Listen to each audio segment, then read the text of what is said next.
स्वप्न महल। एक रात राजा कृष्णदेव राय ने सपने में एक बहुत ही सुंदर महल देखा जो अधर में लटक रहा था। उसके अंदर के कमरे रंग बिरंगे पत्थर से बने थे।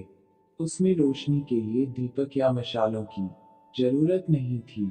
बस जब मन में सोचा अपने आप प्रकाश हो जाता था और जब चाहे अंधेरा।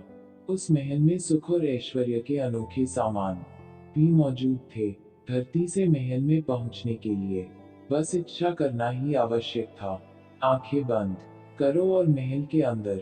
दूसरे दिन राजा ने अपने राज्य में घोषणा करवा दी कि जो भी ऐसा महल राजा को बनाकर देगा उसे 1 लाख स्वर्ण मुद्राओं का पुरस्कार दिया जाएगा। सारे राज्य में राजा के सपने की चर्चा होने लगी। सभी सोचते कि राजा कृष्णदेव राय को न जाने क्या हो गया है। कभी सपने भी सच होते हैं, पर राजा से यह बात कौन कहे। राजा ने अपने राज्य के सभी कारीगरों को बुलवाया। सबको उन्होंने अपना सपना सुना दिया।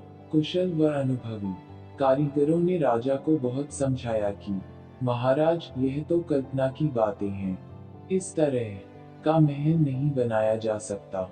लेकिन राजा के सिर पर तो वह सपना भूत की तरह सवार था। कुछ धूर्तों ने इस बात का लाभ उठाया।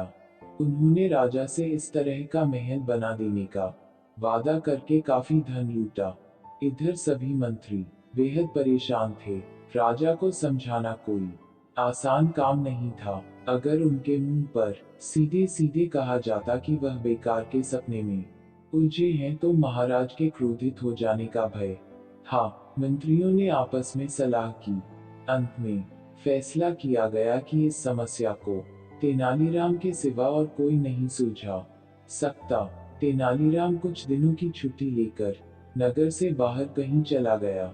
एक दिन एक बूढ़ा व्यक्ति राजा कृष्णदेव राय के दरबार में रोता चिल्लाता हुआ आ पहुंचा। राजा ने उसे सांत्वना देते हुए कहा, तुम्हें क्या कष्ट है? चिंता की कोई बात नहीं। अब तुम राजा कृष्णदेव राय के दरबार में हो। तुम्हारे साथ पूरा न्याय किया जाएगा। मैं लुट गया महाराज। आपने मेरे सारे जीवन की कमाई हड़प ली। मेरे छोटे छोटे बच्चे हैं महाराज। आप ही बताइए मैं कैसे उनका पेट भरूं? वह व्यक्ति बोला, क्या हमारे किसी कर्मचारी ने तुम पर अत्याचार किया है? हमें उसका नाम बताओ। राजा ने क्रोध में कहा, नहीं महाराज, मैं झूठ ही किसी कर्मचारी को क्यों बदनाम करूं? बूढ़ा बोला, तो फिर साफ क्यों नहीं कहते? यह सब क्या गोलमाल है? जल्दी बताओ तुम चाहते क्या हो? महाराज, अभयदान पाऊं तो कहूं। हम तुम्हें अभयदान देते हैं। राजा ने विश्वास दिलाया। महाराज, कल रात मैंने सपने में देखा कि आप स्वयं अपने कई मंत्रियों और कर्मचारियों के साथ मेरे घर पधारे और मेरा संदूक उठवाकर आपने अपने खजाने में रखवा दिया। उस संदूक में मेरे सारे जीवन की कमाई थी, 5,000 स्वर्ण मुद्राएं। उस बूढ़े व्यक्ति ने सिर झुकाकर कहा, विचित्र मूर्ख हो तुम, कहीं सपने भी सच हुआ करते हैं? राजा ने क्रोधित होते हुए कहा, ठीक कहा आपने महाराज, सपने सच नहीं हुआ करते। सपना चाहे अधर में लटके अनोखे महल का ही क्यों न हो और चाहे उसे महाराज ने ही क्यों न देखा हो, सच नहीं हो सकता।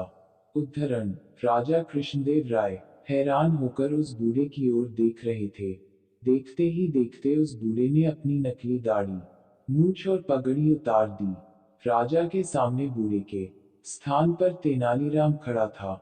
इससे पहले कि राजा क्रोध में कुछ कहते, तेनालीराम ने कहा, महाराज आप मुझे अभयदान दे चुके हैं। महाराज हंस पड़े। उसके बाद उन्होंने अपने सपने के महल के बारे में कभी बात नहीं की।